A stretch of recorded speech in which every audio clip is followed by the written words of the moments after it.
Hello, everyone. Welcome back to not Countdown to Scream 2023, which is still the opening text. I will change that, I swear. But the text that I just changed this way, that I just changed here, is Countdown to Scream 7 because we don't know what year this movie is coming out. But it's happening. We know it's happening now. Well, it's in development, right? That's probably the That's a good only sign. that's a There's good no signs sign. this isn't happening. That's the only stage it could be at, right? I feel like if it was any normal year or normal times, we'd be sitting here and saying like it could maybe come out in late 2024 or early 2025. But the problem is we don't know how long this writers and actors strike is going to last, and no movement can happen on the project until all of that is resolved. So while we do have a director, we're just kind of standing still at this point. Absolutely. We should probably talk about that director and the Oh, news that just came yes. out. All righty. So I'm going to, just so everybody has the lay of the land here, I'm going to read from, I believe I have the Hollywood Reporter article. And the headline, of course, is Christopher Landon to direct Scream 7. So blah blah blah blah blah. Landon takes over from Matt Bettinelli-Olpin and Tyler Gillette, the filmmaking team known as Radio Silence, of course, with the producer Chad Villella. They're the ones who helmed the 2022 installment, and then also Scream 6, which came out earlier this year. So Matt Bettinelli-Olpin and Tyler Gillette are not directing, but in addition to Chad Villella, they are going to stay on board as executive producers. So I'll stop there because the next part of this article goes into a different topic within this story. But Joel, I must know, what did you think when you first heard the news that we are getting a different director on Scream 7? My first reaction was thank you that this has been announced and that there is some news on Scream 7, especially because I thought with the actors and the writers' strike that we were just not going to get this for a long time. So I was glad that the news came in. When the news that it was Chris Landon, I was also pretty excited. And I think, had this been a rumor, because I felt like I either knew this or knew something about it, or maybe had this genius idea myself, which I always claim to. But it felt, my first reaction was, oh, that's a fit. My second reaction was, can it be scary? But we can get into that in a little bit because we can talk about his filmography, etc. But that was sort of my first reaction was good news, good fit. Let me think about how this plays out. I feel like maybe that sense that this was coming probably like could have maybe come from the fact that there was definitely talk that they weren't coming back to direct. I feel like once they went off and made that monster movie, folks started to speculate that maybe they were going to go off and do other things rather than continue to direct Scream movies. And Christopher Landon had been attached to that Arachnophobia remake. So I don't know, maybe Is that some still sort of, happening? I don't know. I was talking about it with Matt Donato the other night, and we're like, I don't know. I mean, I want it to happen, and I think Chris Landon would be a great fit for that as well. But when this news first broke, I wish I was more like you, where my first thought was positive, but I was being a big old baby about losing the two directors who made some of my favorite installments of one of my favorite film franchises of all time. So I was admittedly a little salty about that, but when I actually came to my senses and sat and thought about it, I appreciated the fact that at least it's guaranteed that we are going to move forward with another installment. But also, first and foremost with these kinds of situations, and it's hard with franchise directors, but I just want them to go towards what they're creatively drawn to most. As much as I love their Scream movies, I don't think it's fair for me to box them into making Scream movies and only Scream movies for the rest of their lives. So I am thrilled that they are still attached as EPs. And then when I look towards Christopher Landon leading the franchise forward,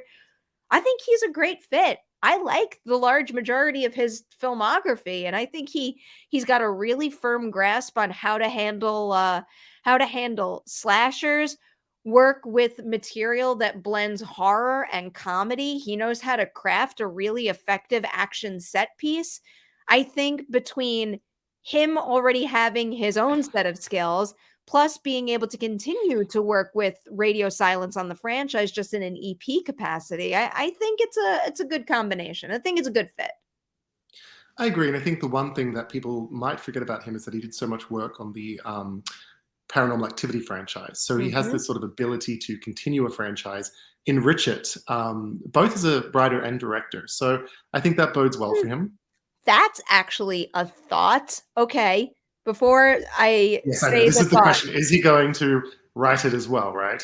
Okay, yeah, I'll go to that next. So the Hollywood Reporter article ultimately says also unclear is who will be writing Scream 7. James Vanderbilt and Guy Busick wrote the scripts for the two recent movies. However, Landon is also an established screenwriter, having written or co-created all of his directorial efforts.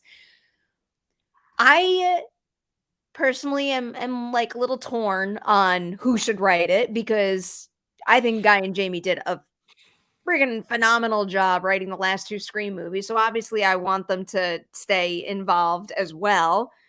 But I also quite like Christopher Landon's writing too. And as you were saying what you just said with Paranormal Activity, one of the things that came to mind is that he directed Paranormal Activity, the marked ones, which is kind Yeah. of like an offshoot film from the main franchise. Maybe it's not Scream 7 at all. Maybe it's a Scream offshoot movie, and then ultimately Tyler and Matt come back to direct a proper sequel to Scream 6.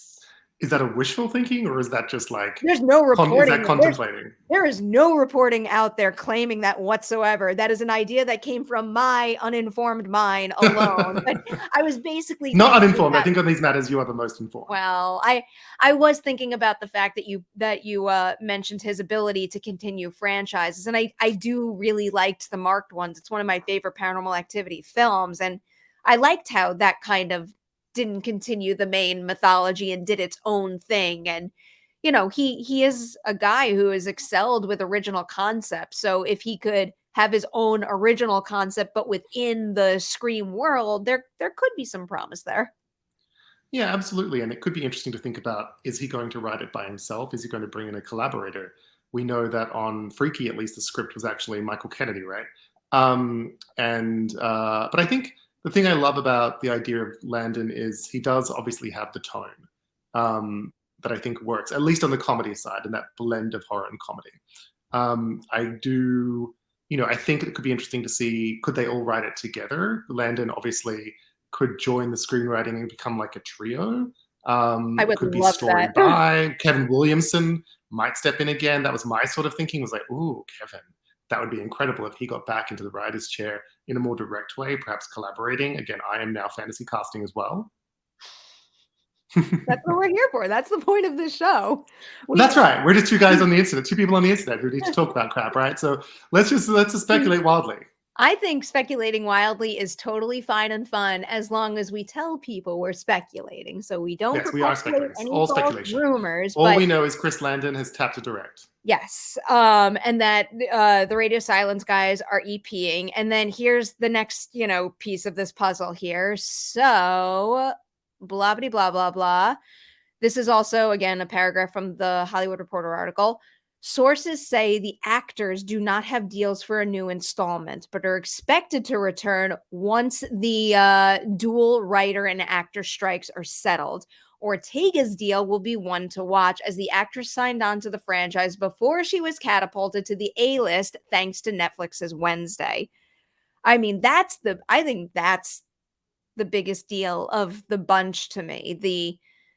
The slight concern that all of the core four won't return. I mean, again, this piece does say they are expected to return once the strikes are resolved, but I think one of the things that could happen that would raise most concern red flags for me is if one of the core four does not come back. I do think what they said about Jenna Ortega's deal is very interesting. We will need to watch this. She's filming Wednesday 2. She's got Beetlejuice 2. She's one of the hottest young actors in Hollywood. Can they get her back? I'm fingers crossed, but it will be one to watch. I think the other three are probably, in a position where they will come back. This has been, for many of them, their most sort of standout franchise or standout project. So what do you think about Ortega? Is there a chance that she won't come back? I don't like entertaining the idea that she might Let's not speak it into not. the universe. I mean, I think the I think the other thing that raises concern in that respect, or maybe it doesn't. I was about to say them not paying Nev Campbell what she's worth to return um could maybe signal repetitive behavior if Jenna Ortega's price tag does go up and the studio will not pay. And it those types of situations, I feel like a lot of blame often gets put on the directors, but they don't make those types of No, decisions. They kind absolutely of just not. have No. to roll with the resources that they're given. So that might raise some concern, but then again, I could look at it in the complete opposite way where Paramount put all their eggs in the core 4 basket, and they're gonna give those 4 actors who, at this point, are leading the franchise forward. They did the passing of the torch. It's done. They are the leads of the Scream franchise at this point. Put all Yeah, their eggs in the core 4 basket. Why would you break that basket, break those eggs now? absolutely. And I think the difference is, and I don't that this does not mean to send any disrespect to Nev Campbell, who is one of my favorite people on the earth and has meant so much to me, but the value that Jenna Ortega brings at the moment to a franchise like this in terms of return for investment is pretty huge, given the popularity and the fact that she's one of those people who can drive people to a movie cinema. Mhm. No, it's a very good point as well. I I need the core 4. I need the core We 4. need the core four. We That's need the a core that's four. a big thing. Yes. Paramount, if you're listening, core four. Yes. They made it happen. They ingrained this into our brain. You can't do that and then take it away. Yeah, I'm a big Jenna Ortega, believer. make some room in your schedule, please. I really do think that they know that. I feel like you don't commit to doing a whole passing of a torch thing like this with a franchise as hard as they did it in Scream 6. Like Scream 6, and I mean this in the best possible way because I've praised how they did this time and time again, but they shoved the core 4 in our faces. They Yes, they were did. That movie is like, these are your new leads. You are going to love them and you're going to want to keep coming back to the movies to see them. And they succeeded with that. And they're gonna No, keep fully. succeeding with that, I think. I hope so. With a new director, a Yes, new direction. so I started to touch on this particular topic already, but given the lay of the land right now and, what could happen going forward, what what do you think? Would you have any, like, broad stroke ideas in terms of where they will take the story next? Because one idea that did pop into my mind is, and, like, this might be, like, ludicrous reasoning, this might not make any sense at all, but something about having a new director at the helm makes me think it's more likely that we're gonna get a significant time jump versus a movie that takes place soon after the events of Scream 6? Interesting. Well, I think there might have to be a significant time jump if they've changed if the actors age a little bit more in the time that we have the I mean, writers they're and actors strikes. adults. No, no, they're adults. They're adults. Absolutely. I think that's a possibility. I think I've seen speculation because people were excited by how well the change in location worked for six, that they may sort of get a bit themey with things, which could be interesting. Snowy, tropical Scream. What could happen here? I think we could see them go to LA. I think that we saw that in Scream 3, which was the third in that trilogy. Not really a trilogy now, but in retrospect was a trilogy. That went from high school to college to LA, or to the filmmaking world. So we could see that same progression here, which could be interesting. Could see some meta touches on the idea of an actors strike and writers strike potentially delaying things. I'm excited for the possibilities. I do think a time jump would be interesting. I wonder, how that would factor in with the legacy characters as well, where that would place them. And I wonder whether legacy characters are going to be a part of this in the same way they have been. Gail did have kind of what could be considered a really strong final moment Yeah. in the last one. At this point, again, like, it doesn't feel like logical thinking what I'm about to say. It feels like with a new director, it's less likely that we're gonna see Gail and Sydney return. Like, they will just leave it with the core 4. But, like, why wouldn't I think the same thing with 2 other directors? I don't know. That's just where my mind is going right now. I do I do really like the idea of them going to Hollywood just because I love the meta quality of this franchise. I love movies about making movies, and so much of the Scream franchise covers what happens when the original story was turned into a film and then more films were created. So I think it's like in the lifeblood of the series to do that. And you could also very easily justify the core four moving to LA via Mindy and her dreams to Yeah. pursue film. And obviously shocking terrible things have happened to her, but those things shouldn't derail all of her dreams. And I don't see the core four ever splitting up. So I feel like LA could be a town that I could come up with a reasonable reason for all of them to move there. Yeah, I mean, I think all the characters would have definitely, as you said, legitimate reasons to come to this city, and I think it could be a fresh start. It's a change of coast, at least from New York. It's back to Woodsboro territory, sort of, at least statewide.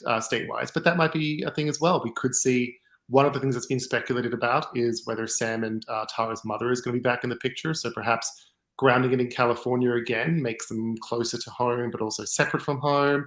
I think there are story plot points from both the personal level, the meta level, also following the first franchise, the first trilogy's sort of trajectory that make LA a sort of sensible landing spot. Yeah.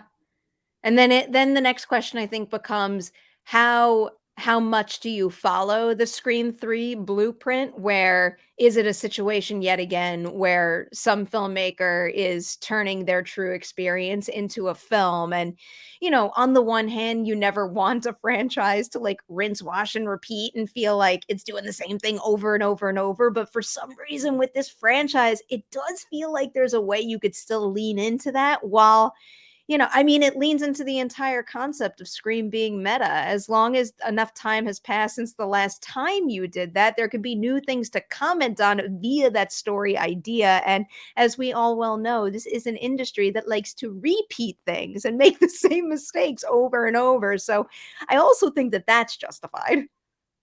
100%. And I think they did that with two. Like they took it to college. They had some similar story beats. They had big Yeah. set pieces that kind of echoed what happened in two, and yet they made it completely fresh and kind of wiped the slate with what two was. Well, not completely wipe the slate with it, but do something quite original from a storytelling and location point of view. So I think that that's a direction they could go in. They could play with beats, but undercut and satirize and really twist and turn it inside out, which I think could be really fun. I think I lean towards that idea at this point, like in terms of what I want to see, but I'm also open to other things as well. And I'm trying to think of like where else they could go. And I feel like the possibilities are endless. Like I feel like when you see Sam drop Billy's mask and her like walk off with her sister, I feel like it's a fuck this moment. I'm not going to let this shit hold me back anymore. And we're basically going into Scream 7 with endless possibilities where they can go anywhere and do whatever they want. And then obviously a Ghostface will emerge and they'll be back in the same type of situation all over again. But I really do feel like that mentality could speak to like limitless possibilities in terms of a location here. And I do like the look of a lot of fan posters that I've seen in terms of like, again, this goes against what I just said, but a Scream 7 cabin in the woods, in, like, the snowy woods, I love I this idea. think. Yeah. They're not gonna hole up. I feel like that wouldn't align with their mentality at the end of Scream 6, but there's something about, like, that visual that really excites me.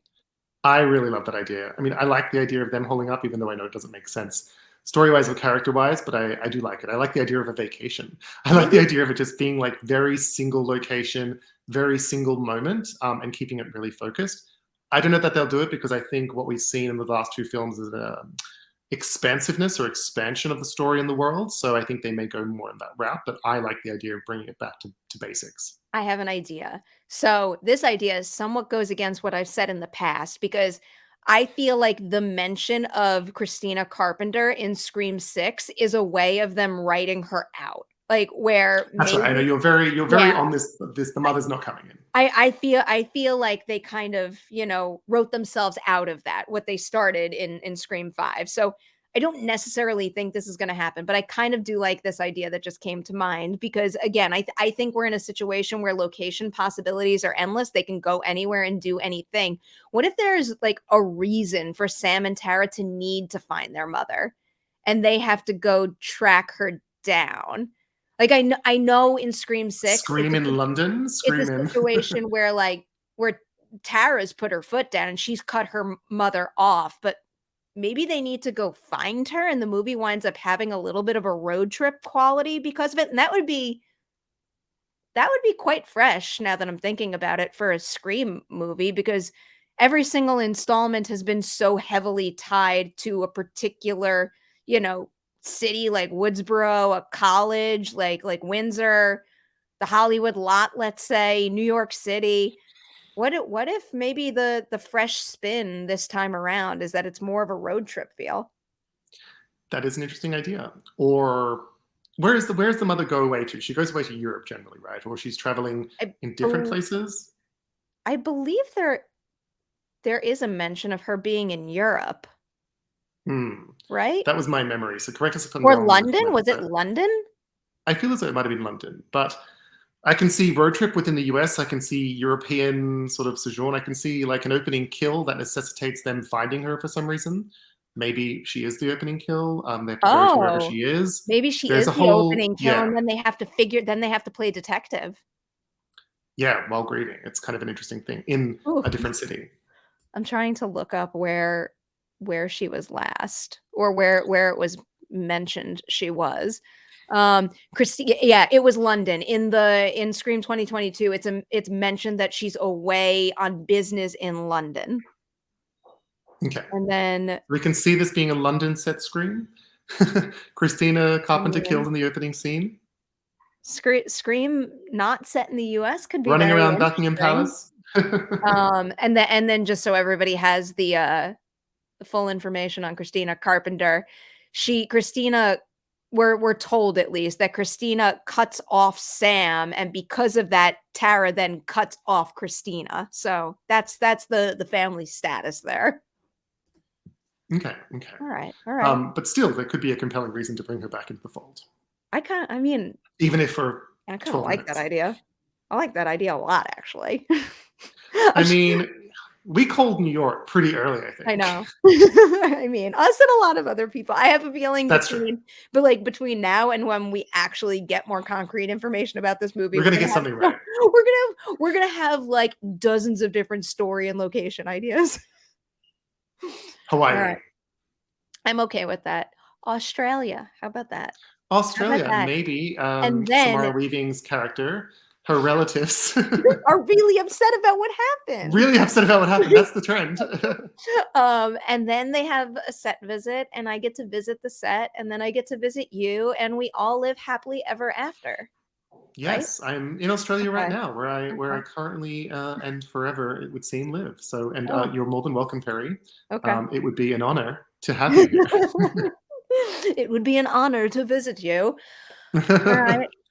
Do we wanna add anything else before we close this out? I mean, the second for everyone out there, like, the second we get new news, we will do more episodes, so it was very exciting. I feel like that might have been my first thought when the news dropped, was not actually processing, like, the content of the news article that I had read, but being like, "We have to do another episode now," and I'm so excited. Well, little inside baseball viewers, but I saw the news like 10 hours later because I'm on Australia, and I was like, damn, why hasn't Perry messaged me? This is so unlike her. I thought she would have messaged me minutes after. So I texted her. She was texting my old US number because I recently moved back to Australia. So you had Literally texted me straight away. Literally the second the news broke, I immediately typed in your name, and that was the first number that came up, and I was, like, sending text messages, and then sure enough, you wrote me, and I'm like, "Oh, that's what I did wrong." Alright. Well, that is where we now stand. Those are a whole bunch of theories you could all have to chew on until we do another episode, and also put your theories and feelings in the comment section below. We would both love to know where you stand on all this as well. And with that, are you on social media much anymore, Joel? I feel like everybody has different Not feelings about particularly. You might have. social I've media. actually I've been locked out of my X account, so to speak, for about I two and s a half months because there was a security issue. Like someone had tried to log in, and when I went to fix it and change my password, there's been all this stuff with anyway, very boring story. But trying to get support from X, very challenging to the point that I just gave up. I don't know what I'm more shocked by, that, like, you had a security issue and you can't get into your account, or the fact that you just casually said X so Like, it rolled off your tongue. Like, that's one thing that I have not been able to do. Like, I can't say, like, I'm going on X, say I'm it gonna X that. I can't do it. I'm gonna keep saying Twitter and keep saying, like, tweeting because I want to and it feels right. Well, I think that's your prerogative, and I think it's the best Yes. thing to do. I think maybe I was just being a little snarky with my ex because, hey, ex, some support would be good. Some customer support for someone who's just trying to log into their account. All right. So you know what I'm gonna say to that? I'm gonna tell everybody to go tweet at me here, and I'm gonna tweet from right here because You I can still use follow my Twitter. tweets there, but you will see there's probably been nothing for about 2.5 months, and what the you're not missing out on much, but still, I didn't I think am on this Instagram. If you want to try and add me on my private Instagram, I didn't I'll think vet this you and then approve maybe. this episode of Countdown to Scream was gonna end with such spicy Twitter/X comments. But here we I know. are. Go That's the thing that got me animated. I was like, oh, let me get talking about this. just go follow us both wherever we are and stay Hmm. tuned to this channel because there will be more Countdown to Scream 7 very, very soon. Joel, yet again, it's an honor. Perri, it's an honor.